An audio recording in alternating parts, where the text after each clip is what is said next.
Good morning, good afternoon, and good evening, wherever you are. Welcome to today's Bible study from James 3 1 to 12, which I shall be reading. The verses for you to read are from 1 Samuel 14 1 to 52, as well as Psalm 119 97 to 120. Please remember to stick around till the end, where I will be putting up a playlist for Psalm 119, which I did, which includes a commentary by Matthew Henry. It is both in the Lexham English Bible and the New King James Version readings for Psalm 119. But first, before we get started, let's go to the Lord in prayer. Heavenly, holy, awesome God, Father, hallowed be your name. Glory to you alone, O God. Hosanna in the highest. Joyfully, joyfully I raise my voice to you, a sacrifice of praise. Take my heart, O Lord, and do with me as you wish. Transform me into the image of your Son, that I might be holy and set apart for you. Through his blood that was shed for me, continue to save me towards that ultimate day. Please help those who are listening that are in need of you, that don't know you. Let them come to know you. And those who do know you, please continue to strengthen them. Please provide us with your holy word today and forevermore, that we might become closer to you and abide in you as you abide in us. Through Jesus Christ I pray. Amen. Righto, James 3 1 to 12. Not many should become teachers, my brothers, because you know that we will receive a greater judgment. For we all stumble in many ways. If anyone does not stumble in what he says, he is a perfect individual, able to hold in check his whole body also. And if we put bits in the mouths of horses so that they obey us, we also guide their whole bodies. Behold, also ships, although they are so large and are driven by strong winds, they are guided by a very small rudder, wherever the inclination of the pilot wishes. So also the tongue is a small member of the body and boasts great things. Behold how small a fire sets ablaze how great a forest. And the tongue is a fire, the world of unrighteousness.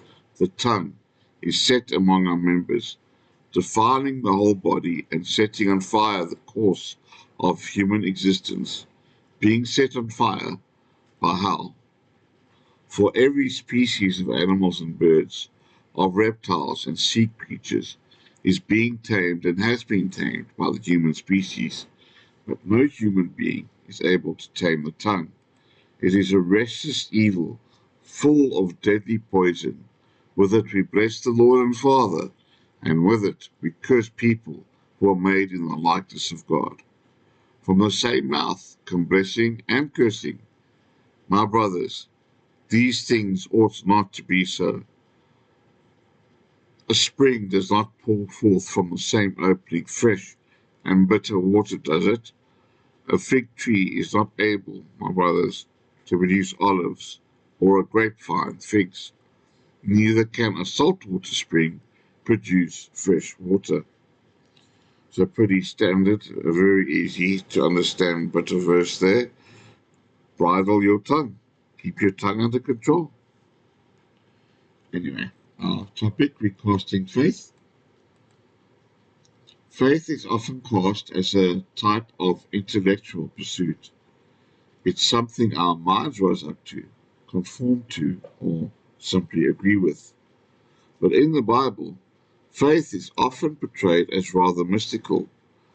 Jonathan somehow knew that God would act on his behalf if his enemies behaved in a certain way. We don't know how Jonathan had this foreknowledge.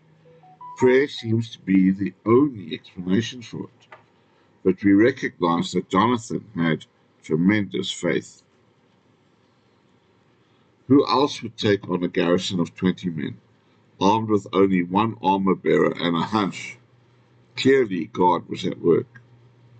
We see God's work progress as the Philistines inadvertently turned on one another, and previous enemies of Israel joined in the charge against the Philistines.